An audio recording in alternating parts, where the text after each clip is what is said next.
Vamos concluir o nosso final de semana com um domingo tão lotado como o sábado. Na verdade, talvez até mais do que sábado, porque como a gente teve competições da UEFA na semana passada, algumas equipes descansaram um pouquinho mais e a gente não vai ter competição da UEFA na semana que vem. Então, muitas equipes vão jogar nesse domingo. Vou seguir a ordem aqui do Radar Esportivo, o site que eu utilizo para a gente fazer o nosso planejamento, para a gente comentar quais são as partidas que a gente vai dar um pouco mais de foco no dia de hoje. Na Alemanha, vamos falar sobre Leverkusen e Frankfurt, o líder do campeonato alemão, que nesse momento tem 4 pontos de diferença para o Bayern de Munique. O Bayern ainda tem um jogo atrasado, tá? Mas ainda assim é uma oportunidade do Leverkusen continuar pontuando, continuar se distanciando. Até porque o Bayern de Munique pega uma pedreira, pega o Stuttgart. E por mais que o Bayern seja favorito para o mercado e obviamente para todo mundo que vai planejar esse jogo, nas últimas 2 vezes que o Bayern de Munique recebeu o Stuttgart em casa, o Bayern não venceu. Além disso, vamos falar sobre Real Madrid e Villarreal. Real Madrid em perseguição ao líder Girona. Girona chegou a perder a liderança e agora retomou essa liderança e o Real Madrid vai para cima do Villarreal para tentar recuperá-la. Na Inglaterra, o Arsenal pega a pedreira, o Brighton, que venceu com o gol do João Pedro no finalzinho na Europa League, conseguiu se classificar na primeira colocação, vai evitar um confronto com uma equipe de Liga dos Campeões nesse momento. O Arsenal é vice-líder da competição e tem que aproveitar essa partida, por mais difícil que ela possa parecer, porque Liverpool e United se enfrentam e é um clássico. E como o Liverpool detém a liderança do campeonato, o Arsenal tem que aproveitar, porque se houver um empate aqui, o Arsenal consegue, obviamente, sair um pouco mais na frente em relação ao Liverpool. E já falando desse jogo, o Liverpool pega o United com uma cotação absurda de 1,30. Qual foi a última vez que você viu um jogo de 2 equipes do Big Six tão respeitadas, com uma delas tão favorita desse jeito? A gente vai falar sobre isso, obviamente. No Campeonato Português, o Benfica enfrenta o Braga fora de casa e é, obviamente, um confronto direto, né? Antigamente a gente pensava, não, o Benfica vai jogar contra um adversário muito difícil,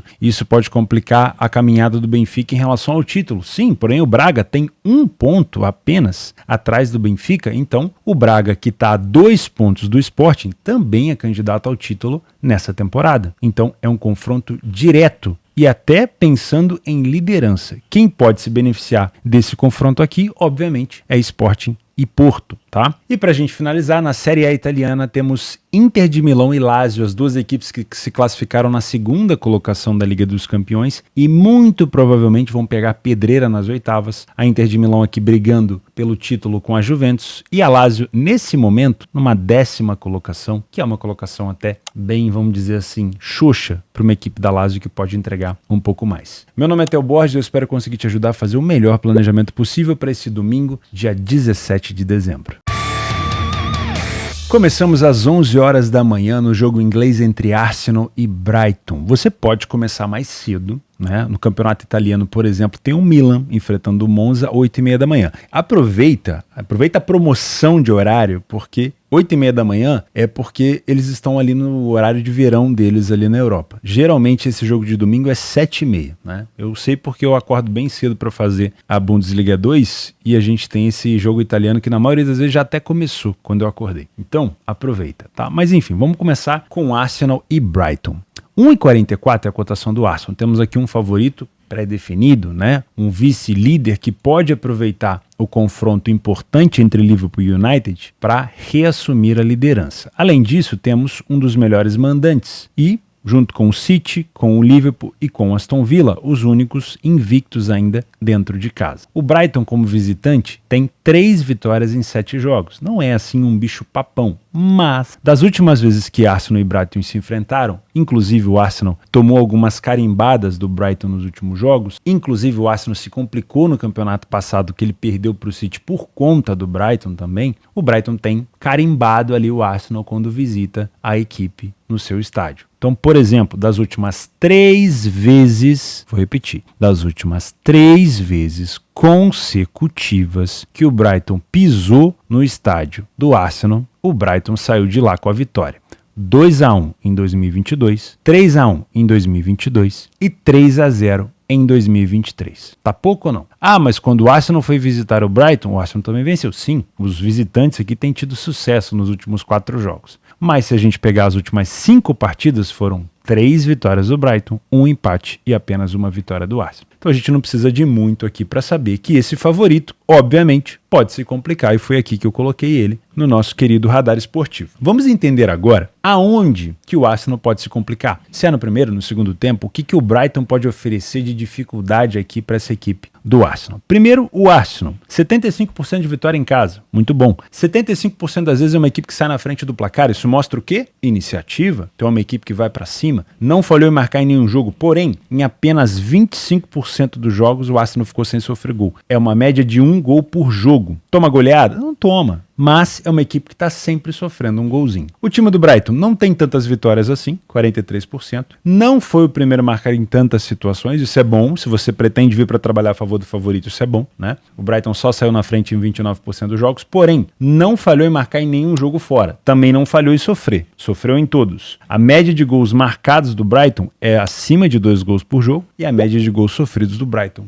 também é acima de 2 gols por jogo, tá bom? No primeiro tempo, o Arsenal tem mais gols marcados e menos gols sofridos. Mais vitórias, não tão a mais, mas mais vitórias, e menos derrotas. Então, no primeiro tempo, a gente pode tirar de ponto positivo uma boa defesa do Arsenal e uma péssima defesa do Brighton. Só que o Brighton também marca e também vence. No segundo tempo, a gente tem uma melhora nos números do Brighton e uma piora nos números do Arsenal, principalmente nos números defensivos. O Arsenal toma mais gols, amplia também o número de gols marcados, mas toma mais gols, e o Brighton melhora aquela relação de gols sofridos e marcados. Passa a marcar mais gols do que sofre. Aumenta o número de vitórias e reduz o número de derrotas. Então a gente pode afirmar aqui que é um segundo tempo bem parelho, tá? Nos critérios de gols de cabeça, né, que é muito importante, principalmente para quem trabalha ao vivo, o Arsenal tem utilizado bastante esse fundamento nos escanteios e também, obviamente, na bola aérea. A gente viu numa bola parada o Declan Rice fazendo o gol da vitória, o 4º gol contra o Luton Town, num jogo difícil para o Arsenal, que ele acabou se salvando ali no último lance. Em relação aos momentos dos gols, olha que curioso, o Arsenal foi uma das equipes que mais marcou nos acréscimos da competição, a gente viu isso na transmissão, foi falado isso extremamente, de maneira repetitiva na transmissão do Luton Town e Arsenal. O Arsenal conseguiu marcar nos minutos finais ali, e é um time que marca com muita frequência nesses momentos, então 25% dos seus gols são marcados a partir dos 80 e também são sofridos a partir dos 80, quase 40%. Então, para você que gosta de trabalhar estratégias de estar a favor da equipe vencendo, muito cuidado, porque o Arsenal tem sofrido bastante nesses momentos, tá? Já o time do Brighton é bem dividido, bem contido. A curiosidade é que a equipe somou 56% dos gols sofridos nos primeiros minutos de jogo, tá? Então, se o Arsenal demonstrar um pouquinho mais de interesse, ele pode aproveitar por aqui. Se você é um trader, já vimos onde é que o Arsenal pode se complicar. A gente tem um primeiro tempo com mais iniciativa do Arsenal, a gente tem mais gols marcados do Arsenal, o Brighton até marca os seus, mas acaba sofrendo um pouco mais. Somando essa informação com o Brighton, que toma mais de 55% dos seus gols nos primeiros 30 minutos, o que a gente precisa do Arsenal? Imposição. Imposição e, obviamente, recuperação de segunda bola para não deixar o Brighton se estabelecer para contra-atacar, ok? Se isso estiver acontecendo, a gente vai poder explorar esse back favorito ao Arsenal, tá? Qualquer coisa diferente disso eu não te aconselho, porque essa cotação ela já está esmagada demais para uma equipe que vive complicando a vida do Arsenal. Por isso que eu coloquei ali como Arsenal, uma equipe que pode se complicar, tá? Qualquer coisa diferente disso eu não vou me posicionar. Lembrando, estabilização de preço, back favorito, tudo isso eu explico no meu curso gratuito que está aqui embaixo, tá? Telboss.com você pode acessar. O William deixa um QR Code ali para você escanear também. Tem um link na descrição do vídeo, você vai encontrar. Se você quiser aprender trade, você vai aprender. Ah, não tem desculpa, não tem dinheiro, é de graça. Ah, mas o de graça é ruim. Faz primeiro até o final com dedicação, depois você fala para mim se é ruim ou não, tá bom? E outra coisa, aqui embaixo eu consegui para vocês um bônus específico para quem tá aprendendo Exchange na maior bolsa esportiva do mundo, que é a minha parceira Betfair. Antes, os bônus eram como? Bônus de rollover. Bônus de rollover é bônus direcionado para quem trabalha em casa de aposta, em sportbook, e não em exchange, e não em bolsa esportiva. Então, o que você tinha que fazer? A empresa ia lá, nenhuma empresa é santinha, nem mesmo a minha parceira Betfair, ia lá, te dava um bônus de R$200 e você tinha que cumprir rollover. A maioria dos bônus é assim,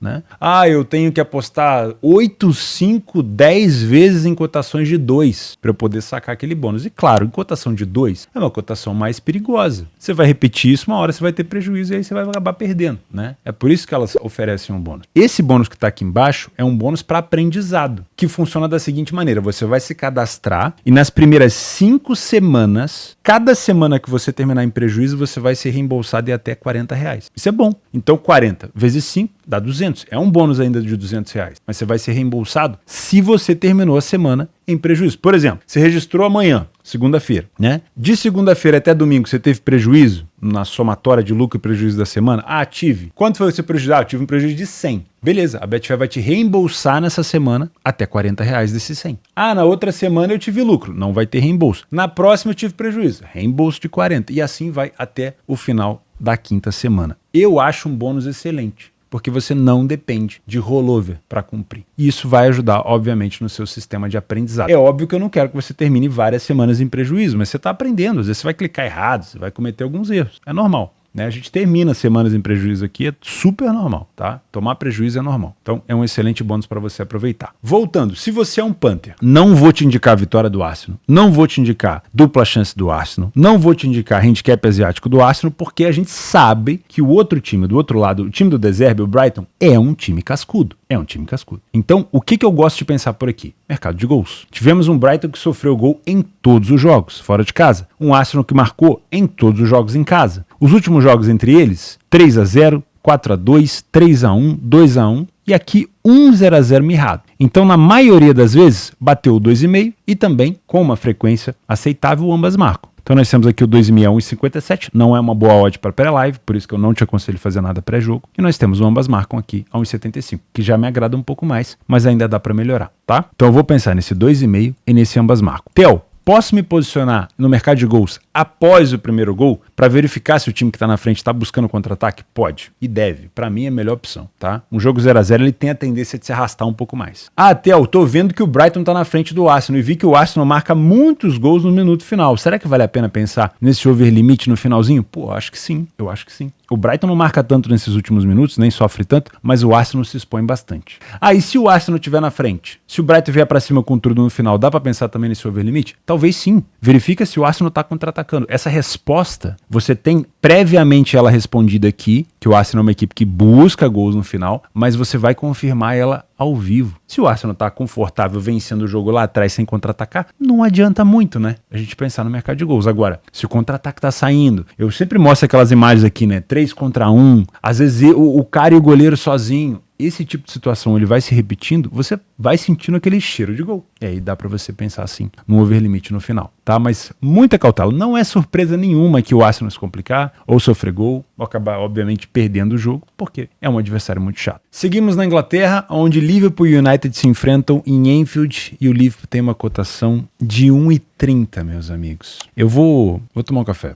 Eu vou pedir pro meu editor não cortar essas minhas reações, porque eu quero que você tenha essa sensação que eu tô tendo quando eu bati o olho nessa odd aqui. 1,30 é uma cotação muito baixa para um jogo desse tamanho. O United da S, se eu não me engano, o maior campeão inglês. E aqui no Brasil eu respeito muito essa coisa do clássico, né? Isso aqui é um clássico. Não é um derby, mas é um clássico. E eu fui ver, histórico, né? Por que essa cotação do Liverpool tá aí, né? Nos últimos jogos, a última vitória do United na casa do Liverpool foi em 2016. Faz tempo. Hoje é dia 15, tô gravando esse vídeo no dia 15 de 2023, dezembro. Faz muito tempo. Mas mesmo assim, nos últimos 5 jogos, o United venceu 2, o Liverpool venceu 3. Desde 2016, o Liverpool não perde em casa para o United. A outra derrota tinha sido em 2012. Então, realmente faz muito tempo. Vamos ver como é que as duas equipes chegam para esse encontro, para a gente tentar assimilar e pelo menos compreender essa cotação que tanto mexe com a minha cabeça. O Liverpool, nesse momento, está disputando a Europa League. Já está classificado, né? Foi para a primeira colocação e vai ter o sorteio agora para ver quem ele vai pegar. Extremo favorito para levar essa competição, se ele continuar levando ela minimamente no banho-maria, é extremo favorito para chegar na final. O United estava num grupo com o Bayern de Munique,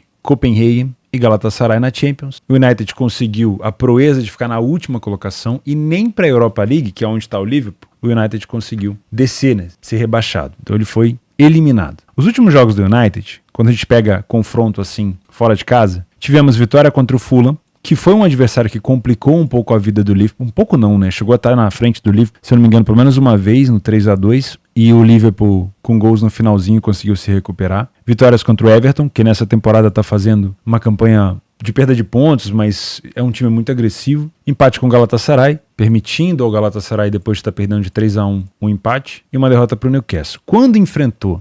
teve aqui o Copenhagen também, né? Porque nesse jogo, o United chegou a abrir 3-1 e, de novo, não conseguiu sustentar a vantagem e tomou o empate à virada. Quando fora de casa foi enfrentar equipes grandes, como grandes que eu digo assim, do Big Six ali, equipes que a gente considera, né? Quando foi enfrentar equipes um pouquinho mais fortes, não conseguiu vencer. Se eu não me engano, é Newcastle, Tottenham e Arsenal. Não tenho certeza, deixa eu confirmar isso aqui agora. Ó, United, partidas nesse torneio fora de casa. Vitória contra Everton, Fulham, Sheffield United e Burnley. Derrotas para Tottenham, Arsenal e Newcastle. Somente contra o Arsenal, o United conseguiu marcar um gol. Contra Tottenham, perdeu de 2-0. Contra o Newcastle perdeu de 1-0. Então, isso explica um pouco, né, a confiança mais baixa do mercado em relação ao United pegando um time grande. Agora, o que me intriga é que futebol é momento. Futebol é emoção também. Futebol é emocional dos jogadores. E nesse momento, talvez não tenha um time na Inglaterra tão cobrado como o United. Porque o Newcastle foi eliminado também, mas o Newcastle estava no grupo da morte. Fazia tempo que o Newcastle não chegava na Champions. Aí o Newcastle enfrenta um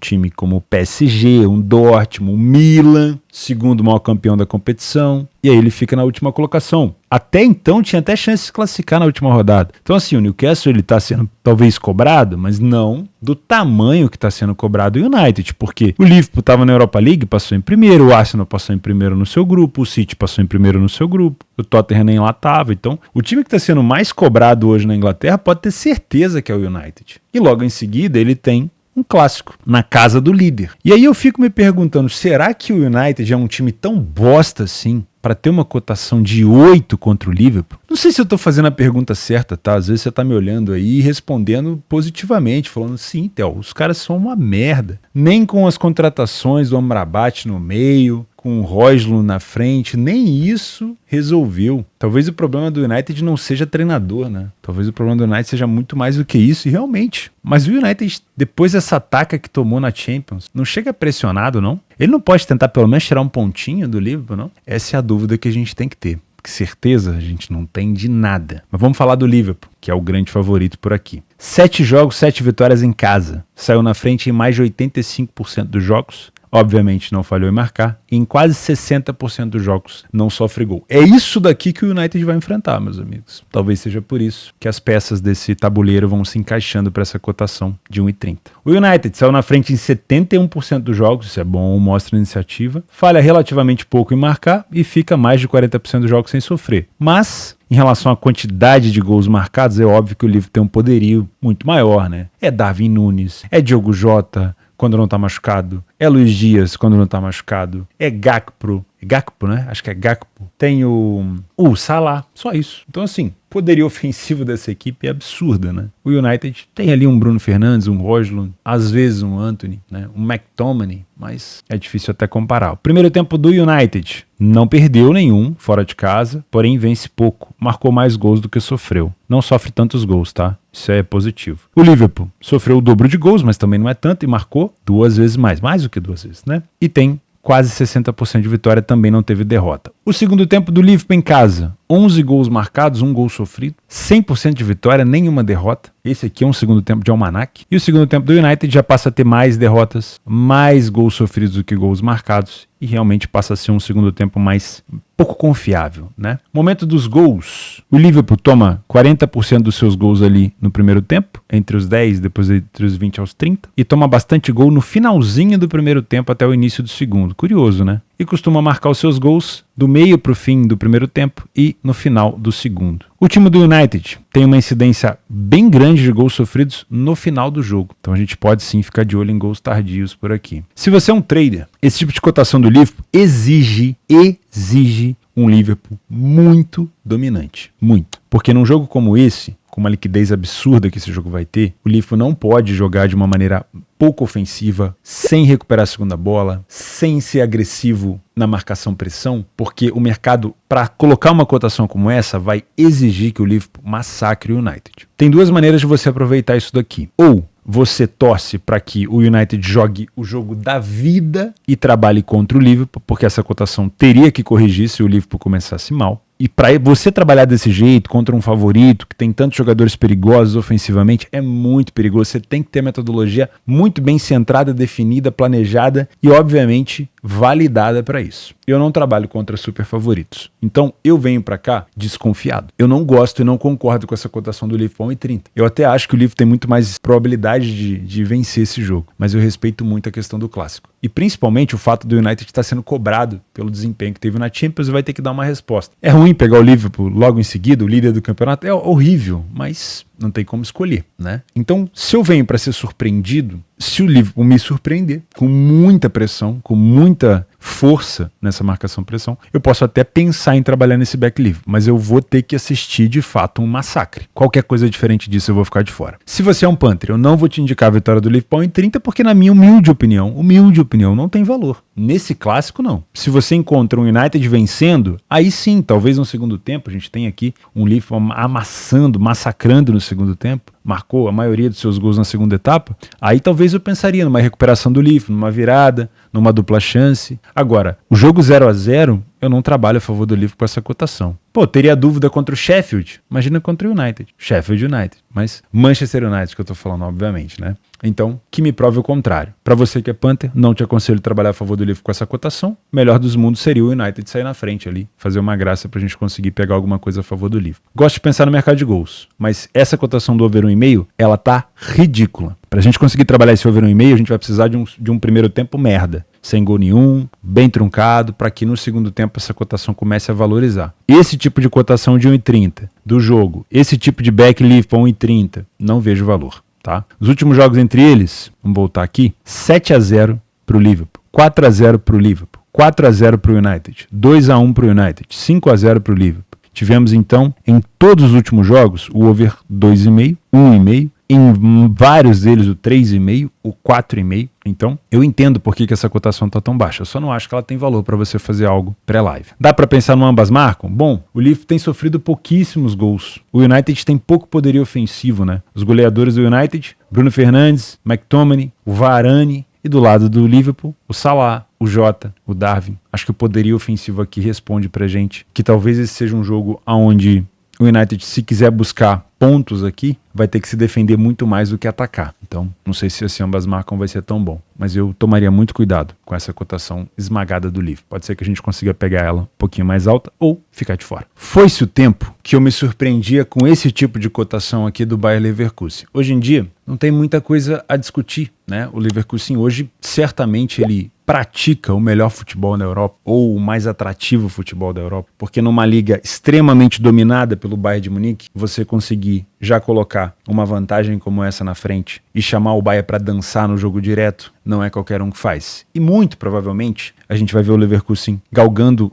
em busca desse título e talvez até de uma DFB Pokal até o final, né? Tomara que esse combustível não acabe. Então eu não me assusto com essa cotação de 1,36. Eu já vi essa cotação contra o Freiburg. O Freiburg até marcou, mas não deu conta. Eu já vi esse tipo de cotação bem baixa contra o Dortmund. O Dortmund até marcou, mas segurou o empate, mas quase tomou a virada. Então realmente hoje é um time a separado, né? Os últimos 10 jogos, 2 empates, um contra o Stuttgart e 8 vitórias. E vitórias contra adversários bem difíceis. Do lado do Frankfurt, uma eliminação para o Saarbrücken, que eliminou o Bayern de Munique. E, como eu comentei aqui, não seria nenhuma injustiça se também passasse pelo Frankfurt, já que futebol é confiança, é momento. Como eu falei no caso do United, né? Eles eliminaram o Frankfurt. O Frankfurt também já tinha perdido para o Augsburg fora de casa, para o PAOK, para o Stuttgart e agora perderam para o Aberdeen. O Frankfurt goleou o Bayern de Munique nesse inteirinho. E a gente não pode deixar passar esse jogo. Isso aqui, meus amigos, não acontece todo dia. Esse cacete que o Bayern tomou aqui não pode ser esquecido. Então, é óbvio que se esse resultado não tivesse acontecido, se fosse mais uma derrota aqui, ou um empate, a gente viria para esse jogo muito mais confiante no Leverkusen, porque o futebol é momento. Agora, se um time goleia o Bayern por 5 e tem logo pela frente o líder, eu acho que esse time vai motivado. O grande problema é você lidar com essa marcação-pressão absurda do Xabi Alonso, dessa equipe. Então, eu ainda acredito nesse favoritismo do Leverkusen, ainda venho com o intuito de trabalhar a favor dessa equipe, mas a gente tem que olhar com carinho para o que o Frankfurt fez com o Bayern de Munique. Não é qualquer time que faz, mas não é qualquer time mesmo. E olha que o Frankfurt tem já um histórico, né, de chamar o Bayern de filho de algumas vezes assim. Mas enfim. Utilizando o nosso PDF de apoio, vamos lá. 86% de vitória, 86% das vezes saiu na frente do placar o Leverkusen. Não falhou em marcar, poucos jogos sem sofrer gol, ou seja, é um ataque muito sólido, mas é uma defesa que permite. Só que é uma permissão sem tanto de média, né? Foram em torno de quase 0,9, não chega nem a um gol por jogo. O Frankfurt não venceu tanto, não saiu tanto na frente do placar, não falhou tanto em marcar e também não ficou tantos jogos sem sofrer. É um time extremamente na média. Vamos ser sinceros, como visitante, o Frankfurt tem a 8ª melhor campanha. Nada de muito especial. O primeiro tempo do Leverkusen é muito bom. Mais de 70% de vitória, poucos gols sofridos, muitos gols marcados. O Frankfurt chega a quase 60% de derrota e é um time um pouco mais kamikaze. No segundo tempo, o Frankfurt se organiza, passa a vencer mais, perde menos, mas o Leverkusen continua ali martelando, inclusive aumenta muito o número de gols marcados. Os gols do Leverkusen são distribuídos, gols sofridos, né? Não dá para dizer que ele sofre mais em algum momento. São bem distribuídos, tem no primeiro, tem no segundo tempo. Então aqui a gente deixa de lado. O interessante do Frankfurt é que ele sofre mais no final do primeiro tempo e marca mais no final do jogo, tá? Se você é um trader, é um jogo para você criar viés? Não acho. Acho que é um jogo para você entender que existe aqui um favoritismo e que esse favoritismo é totalmente justo, mas para você vir como curioso para saber qual é o comportamento desse Frankfurt, que vem emocionalmente talvez muito motivado pela vitória contra a equipe do Bayern de Munique, mas deixa eu tirar uma dúvida aqui, deixa eu ver quanto que foi, como que terminou a questão do Frankfurt na Conference League. O Frankfurt ficou na segunda colocação do grupo G, atrás do PAOK. Isso quer dizer que o Frankfurt vai ter que enfrentar um time vindo da Europa League. Mas enfim, dependendo do time, o Frankfurt ainda pode dar conta, né? Mas o Frankfurt já não foca mais nessa competição agora, até porque ainda não teve o sorteio. E mesmo que o Frankfurt tivesse vencido aqui o seu último jogo contra o Aberdeen, nada teria mudado, porque o PAOK passou em primeiro com 16 pontos. O Frankfurt terminou com 9. Se ele tivesse vencido, ele iria no máximo a 12. Não fez diferença, tá? Mesmo perdendo para o Aberdeen, o Frankfurt já estava classificado. Então, não levemos essa derrota aqui como ferro e fogo, tá? Foi simplesmente um jogo para cumprir tabela. Então, se você é um trader, vamos verificar o comportamento do Frankfurt antes de tomar qualquer atitude. Se for um comportamento mais recuado, se o Leverkusen engolir o Frankfurt, estarei a favor da equipe, obviamente, do Xabi Alonso. Se você é um punter por aqui, temos um Frankfurt que falha pouco em marcar e que eu não duvido que possa agredir a equipe do Leverkusen em algum momento. E temos um Leverkusen, hoje, com um dos melhores ataques da competição, perde apenas para a equipe do Bayern. Então, a gente pode pensar numa situação de 2,5, queria uma cotação um pouquinho mais elevada. Não duvido do ambas marcam, mas preciso de uma cotação também um pouquinho mais elevada para comprar esse risco. Não duvido de gols no primeiro tempo. Tivemos uma incidência muito grande de gols aqui no primeiro tempo, olha só. 100% de gols no primeiro tempo em jogos do Leverkusen em casa e 86% de gols no primeiro tempo em jogos do Frankfurt fora de casa. Então, acho que a gente pode pensar também nesse over HT, buscar pelo menos um golzinho no primeiro tempo. Beleza? Seguimos na Alemanha, às 15h30, o segundo colocado, Bayern de Munique, vai enfrentar o terceiro colocado, Stuttgart. E esse é um confronto, obviamente, direto, né? O Stuttgart pegou o Leverkusen, empatou com o Leverkusen, teve um jogo muito bom, a equipe do Stuttgart, e agora vai pegar o Bayern. Que sequência, hein? O Stuttgart que já havia eliminado recentemente a equipe do Dortmund, da DFB Pokal. Olha que sequência pegou o Stuttgart. Eliminou o Dortmund da Pokal por 2-0. Já havia vencido o Dortmund na Bundesliga 2-1. Aí venceu o Frankfurt fora, venceu o Bremen em casa e empatou com o líder Leverkusen. Muito bom mesmo. E agora vai pegar o Bayern. Uma cotação do Bayern de 1,45. Para você, essa cotação tá justa? Eu acho que não tem como discutir aqui, porque o Bayern de Munique realmente é um time muito mais forte. Mas vamos tentar entender por que essa cotação tá assim e aonde você pode buscar uma valência do Stuttgart para entender como que ele pode complicar a vida do Bayern. Primeiro, o Stuttgart tem o segundo maior artilheiro da competição. Se eu não me engano, nada mudou, né? O Senhor Guirassy continua sendo um dos principais artilheiros aqui. Deixa eu ver, melhores jogadores, gols. Harry Kane, 18 gols. Eu tô olhando pra cá porque tem um tablet aqui do lado, tá? Harry Kane, 18 gols. Senhor Guirassy, 16 gols. O Luiz Openda, do Leipzig, tem 10. Então, o Stuttgart tem o segundo maior artilheiro da competição. O Senhor Guirassy também tem a terceira melhor nota da Bundesliga, atrás de Harry Kane, Leroy Sané e, obviamente, aí no lugar do Senhor Guirassy. Para quem gosta da estatística XG, Expected Goals, o Senhor Guirassy é o terceiro atrás do Boniface, do líder Leverkusen, e do Harry Kane. E o Stuttgart também tá na questão de assistências, nos top 5 ali. Participação em gols, o Guirassy, que é o segundo, teve 17, o Harry Kane, 23. E frequência de gols, já que a gente tá falando de artilheiro, frequência de gols em minutos, o Senhor Guirassy precisou de 55 minutos para marcar um gol,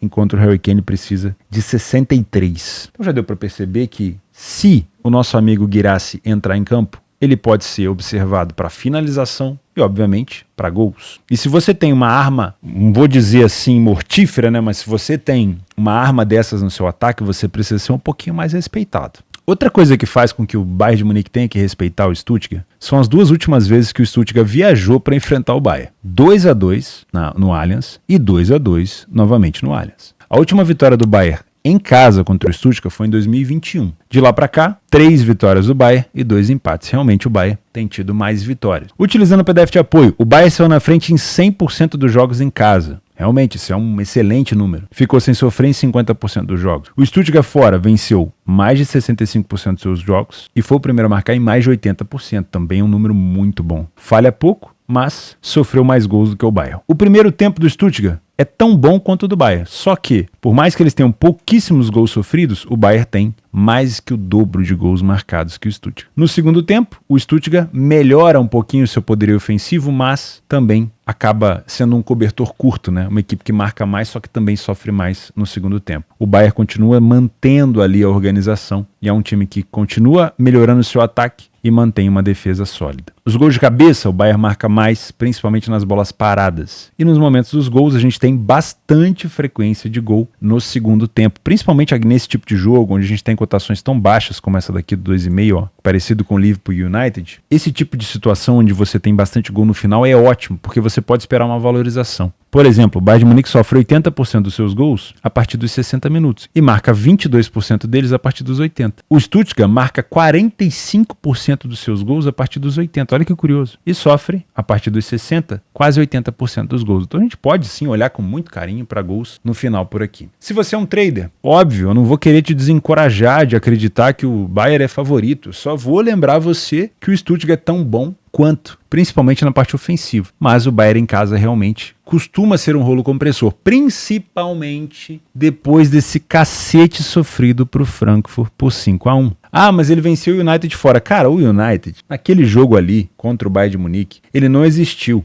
Meu planejamento naquele jogo era trabalhar gols. Eu nem vim para trabalhar match odds. Mas o United jogou tão mal que eu passei quase 90 minutos me posicionando contra o United. O United simplesmente não fez nada. Então, aquele jogo ali eu acho que não foi o suficiente para limpar a imagem do 5-1 que o Bayern tomou. Então ele vai para cima do Stuttgart. Mas o Stuttgart também tem bons contra-ataques, tá? Não duvido aqui que o Stuttgart possa sim ser dominado em alguns momentos e você possa trabalhar esse back favorito, mas também não duvido que o Stuttgart possa marcar. Então eu gosto de pensar nesse 2,5, não com essa cotação, afinal de contas nós temos duas equipes que marcam e sofrem no segundo tempo, no final do segundo tempo com bastante frequência, e gosto de pensar nesse ambas marcam. O mercado já acredita um pouco mais. Stuttgart marcou contra o Dortmund, contra o Leverkusen, contra o Leipzig.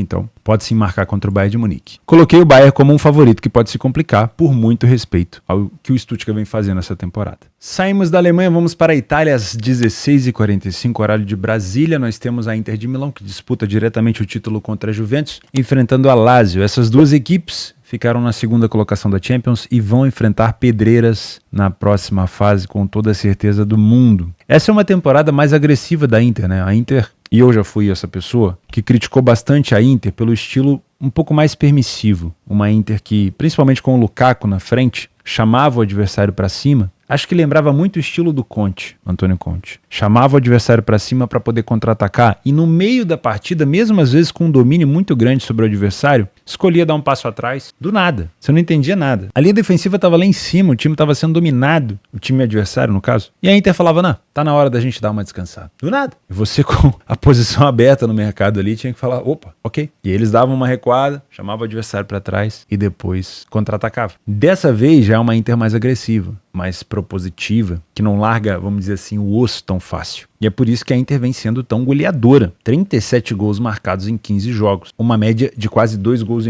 por jogo fora de casa. Como visitante, a Inter fez 16 gols em 7 jogos. A média da Inter é maior, né? Mas fora de casa, ela tem uma média de quase 2,5 gols. Já a Lazio não vem fazendo uma super temporada, né? Time bem mediano. Como mandante, já tem um desempenho melhor, marcou o dobro de gols em relação ao que sofreu. Porém, principalmente das últimas vezes que eles se enfrentaram, para você que gosta desse tipo de informação, somente os mandantes venceram. E das últimas 3 vezes que a Inter recebeu a Lazio, 3-1, 3-1 e 2-1. Então a incidência de gols e de ambas marcam aqui é mato, né? Utilizando o PDF de apoio, características interessantes das duas, principalmente, são equipes que gostam de sair na frente, inclusive, das últimas vezes que a Inter enfrentou a Lazio, a Inter tem saído na frente. Ficou sem sofrer gol em mais de 70% dos jogos, a Inter. Não falhou em marcar em nenhum jogo, a Lazio já falha em marcar um pouquinho mais. Depende muito do Immobile, né? Mas a Lazio também saiu na frente com frequência, como eu falei, e não é uma equipe tão ruim dentro de casa. O primeiro tempo da Inter é um pouco melhor. Mais gols marcados, menos gols sofridos, nenhuma derrota, mas ainda assim não é um primeiro tempo péssimo da Lazio. Tem gols, não tem tantas derrotas. O segundo tempo já passa a ser um pouco mais da Inter. A Lazio tem pouca derrota, né? Não teve nenhuma. Tem poucos gols marcados, tem poucos gols sofridos, continua marcando a mesma quantidade de gols, mas aí a Inter aumenta ainda mais essa vantagem ofensiva, mas aí a Inter duplica a quantidade de gols marcados e mantém o número de gols sofridos bem baixo. Então, o ponto ofensivo da Inter aqui, esse crescimento no segundo tempo faz muita diferença. Os momentos dos gols, a Lazio costuma marcar 50% dos seus gols nos primeiros 20 minutos. Olha que curioso, né? A Lazio é uma equipe muito agressiva no início, mas também sofre muito dos seus gols no final do primeiro tempo, no meio do primeiro tempo,